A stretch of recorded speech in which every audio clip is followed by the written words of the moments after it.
श्री शिवाय नमस्तुभ्यम दोस्तों, आप सभी को होली की हार्दिक शुभकामनाएं। जैसे कि आप सभी को पता है कि आज होली है और पूरे भारत देश में होली बहुत ही धूमधाम से मनाई जाती है। लेकिन क्या आपको ये पता है कि होली की जो राख होती है वो कितनी चमत्कारी होती है?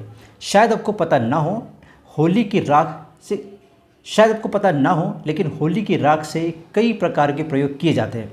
फिर चाहे वो घर का वास्तु दोष हो, या घर में या किसी इंसान पर किसी बुरी आत्माओं का प्रभाव हो, या किसी ने कुछ टोना टोटका आपके ऊपर करवा दिया गया हो, या आपके व्यापार को, आपके व्यवसाय को, आपकी दुकान को, आपकी नौकरी को किसी ने बांध दिया हो। इस प्रकार की सभी समस्याओं से होली की राख आपको निजात दिला सकती है। तो अगर आप भी ये सब कुछ जानना चाहते हैं तो इस वीडियो को आप अंत तक जरूर देखिए। अगर वीडियो पसंद आए तो उसे लाइक और शेयर कीजिए और हमारे चैनल को सब्सक्राइब करना ना भूलें। आज मैं आपको 3 उपाय बताने वाला हूँ। तीनों उपाय बहुत ही खास उपाय है और इन उपायों में से किसी भी उपाय को अगर आप करते हैं अपनी ज़रूरत के हिसाब से, तो उसमें आपको निश्चित तौर पर उसका प्रभाव, उसका फल आपको ज़रूर मिलेगा। तो बात करते हैं हमारे पहले उपाय की। अगर आपके घर में नेगेटिविटी बढ़ गई है, यानी नकारात्मकता बढ़ गई है, नकारात्मक शक्ति विद्यमान हो गई है, घर जिस वजह से आपके घर की सुख शांति चली गई है, वास्तु दोष आपको महसूस हो रहा है, यानी आपको लग रहा है कि आपके घर में वास्तु दोष आ गया है, मतलब आपके घर में घर जाने का मन नहीं करता है, आपके पेड़ पौधे तुलसी सूख रही है, घर में घर की दीवारों पर दरारें आ रही है, आपके घर में सीढ़न हो रही है, इस प्रकार की कोई भी प्रॉब्लम हो रही है, इसका मतलब घर में वास्तु दोष आ गया है। किसी ने आपके ऊपर कुछ जादू टोना करवा दिया है, आपके व्यापार को, आपके व्यवसाय को, आपकी नौकरी को, आपकी दुकान को बांध दिया है, जिसके कारण आपकी सारी तरक्की रुक गई है। इस प्रकार का कोई भी काम अगर आपको ऐसा लगता है कि आपके घर में ऐसा हो गया है, ध्यान रखिए इतनी सारी मैंने चीज़ें बताई, इनमें से कुछ भी अगर आपको ऐसा लगता है कि आपके साथ ऐसा हो रहा है, तो आपको एक बहुत छोटा सा उपाय करना है, वो भी होली की राख का। होली की राख का बहुत छोटा सा उपाय है। क्या करना होगा आपको होली जब शांत हो जाए, उसके दूसरे दिन आपको क्या करना है, होली की राख को घर लेकर आना है। होली की राख को आपको घर लेके आना है जब होली शांत हो जाए।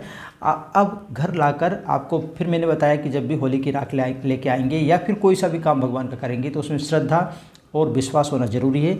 आप उस राख को घर के प्रत्येक कोने में लाकर उसको छिड़क दीजिए। आप होली की राख को छिड़क दीजिए घर के प्रत्येक कोने में। कोने का मतलब जहाँ जितने भी आपके रूम हो, जितनी भी जगह जहाँ पर आपका उठना बैठना हो, सब दूर, जहाँ पर भी आप, पूरा घर की बात कर रहा हूँ मैं, सभी घर के सभी कोनों में, हर रूम के हर कोने में आप उस राख को छिड़क दीजिए।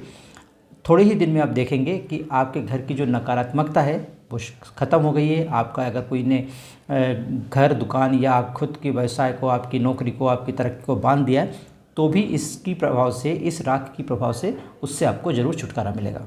ये तो हुआ हमारा पहला उपाय। अब बात कर लेते हैं हमारे दूसरे उपाय की। अगर आपको ऐसा लगता है कि आपके घर में लंबे समय से कोई अच्छा काम ही नहीं हो रहा है, यानी कोई शुभ काम नहीं हो रहा, कोई अच्छा काम नहीं हो रहा है, आपको ऐसा लगता है, या आपको लगता है कि कोई भी काम आप करें उसका शुभ परिणाम आपको नहीं मिलता, यानी काम तो आप कर रहे हो सकता है कि आप अच्छे काम भी कर रहे हो, लेकिन उसका शुभ परिणाम जो होता है वो आपको नहीं मिल रहा है। पहली बात तो ये कि आपको ऐसा लग रहा है कि घर में कोई अच्छा काम ही नहीं हो रहा है। दूसरा, घर में अच्छा काम तो हो रहा है लेकिन उसका फल जो है, अच्छा फल जो है वो आपको नहीं मिल पा रहा है। इस प्रकार का अगर आपको ऐसा लग रहा है आपके घर में, तो आपको होली की राख का एक बहुत ही अच्छा सा उपाय आपको बताता हूँ।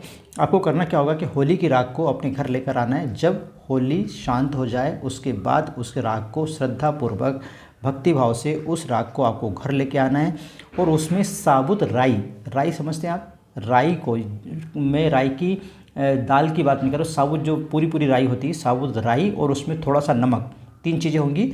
साबुत राई होगी, नमक होगा और साथ ही में क्या होगा, वो होली की राख होगी। तीनों चीज़ों को आपको क्या करना, मिलाकर घर के किसी साफ़ सुथरे स्थान पर उसको रख देना है। लेकिन ध्यान रहे, आपको ये बात का ध्यान रखना है कि ये सब करते हुए, या जब आप ये क्रिया कर रहे हो, जब आप ये प्रयोग कर रहे हो, उस समय किसी की नज़र आपके ऊपर नहीं पड़ना चाहिए। मतलब आपको अपना ये जो प्रयोग है वो सबकी नज़रों से बचा कर करना है। तो आप जब देख लें घर में कोई मौजूद नहीं हो, उस समय इस उपाय को आपको करना है। अगर आप इस प्रकार से करते हो तो घर का जो बंधन है, घर अगर मान लीजिए घर को किसी ने बांध दिया है, या आप जिसके कारण आपके घर में अच्छे काम नहीं हो रहे और अच्छे काम हो रहे तो उसका अच्छा परिणाम आपको नहीं मिल पा रहा है, या जो भी कुछ आपके रुके हुए कार्य है वो सब कार्य आपके बनने लगेंगे। ये था हमारा दूसरा उपाय। अब बात करते हैं हम हमारे तीसरे उपाय की। तो अगर आप किसी ग्रह दोष की समस्या से परेशान हैं, मतलब आपको पता ही नहीं है कि कोई ग्रह आपको परेशान कर रहा है। बहुत बार तो ऐसा होता है कि आप पंडितों के पास चले जाते हैं, वो बता देते हैं कि फलाना ग्रह आपका ख़राब चल रहा है, इसका आप उपाय कर सकते हो, उसके लिए आप मंत्रों का जाप करवा सकते हो, कोई अनुष्ठान करवा सकते हो। इस प्रकार की सलाह पंडित लोग दे देते हैं और आप कर भी लेते हो, लेकिन आपको पता ही नहीं है कि कौन सा ग्रह आपको परेशान कर रहा है। अगर इस प्रकार से आपके साथ हो रहा है तो आपको एक उपाय जरूर करना चाहिए, वो भी होली की राख का। करना क्या होगा इसके लिए आपको कि होली जब शांत हो जाए, यानी होली जैसे रात को जल गई है, दूसरे दिन जब होली शांत हो जाए, शांत होने का मतलब जब होली पूरी तरह से ठंडी हो जाए, उस समय क्या करना है कि उसकी राख को श्रद्धापूर्वक आपको अपने घर लेके आ जाना है। ध्यान रहे, होली की राख लाते समय या कोई भी भगवान का कार्य करते समय आपके अंदर श्रद्धा भाव जरूर होना चाहिए, उनके प्रति आपको विश्वास होना चाहिए। क्योंकि होगा क्या, मैं यहाँ से कोई उपाय आपको बता दूंगा, लेकिन अगर आपके अंदर श्रद्धा ही नहीं है, आपके अंदर विश्वास ही नहीं है उन चीज़ का, तो उसका कोई फ़ायदा भी नहीं मिलेगा। इसलिए श्रद्धा भाव से, बहुत ही विश्वास के साथ उस होली की राख को आप अपने घर में लेके आइए और उस राख में से थोड़ी सी राख को एक लोटे जल में ले लीजिए और वो एक लोटा जल जो है वो भगवान शिव को चढ़ा दीजिए। भगवान शिव को अभिषेक कर दीजिए। अभिषेक करने का मतलब होता है कि एक लोटा जल भगवान को चढ़ाना, ठीक है। तो आप क्या करेंगे, वो एक लोटे जल में राख मिला लेंगे। किसकी राख मिला लेंगे? होली की राख मिला लेंगे। जब होली शांत हो जाएगी, उस होली की राख को आप एक लोटा जल में मिलाकर आप भगवान शिव को आप उससे अर्पित कर देंगे या भगवान शिव का अभिषेक कर देंगे। और अभिषेक करते समय आपको ध्यान रखना है कि आप अपनी जो भी प्रॉब्लम है, आपके जो बुरे ग्रह है, बुरे ग्रह के जो प्रभाव से आप परेशान हैं, उस बात को आपको भगवान शिव से कहना है और भगवान शिव से कहना है कि आप ये जो ग्रह मेरे खिलाफ चल रहे हैं या मेरे अगेंस्ट में है या कह सकते हैं बुरे परिणाम दे रहे हैं, उसको मेरे अनुकूल बनाइए, वो मुझे फ़ायदा दे। इस प्रकार की प्रार्थना आपको भगवान भोलेनाथ से करनी है। अगर आप इस प्रकार से होली की राख द्वारा अगर भगवान शिव का अभिषेक करते हैं तो निश्चित तौर पे जो भी ग्रह आपको परेशान कर रहे होंगे वो ग्रह आपके फेवर में हो जाएंगे और आपको लाभ देना शुरू हो जाएंगे। आशा करता हूँ कि आपको ये वीडियो अच्छा लगा होगा। अगर ये वीडियो अच्छा लगा तो प्लीज़ से लाइक कीजिए, शेयर कीजिए और हमारे इस चैनल को सब्सक्राइब करना ना भूलें। आज के लिए बस इतना ही, मिलते हैं नए विषय के साथ। तब तक आप ये क्वेश्चन मुझे दीजिए आज्ञा। जय हिंद।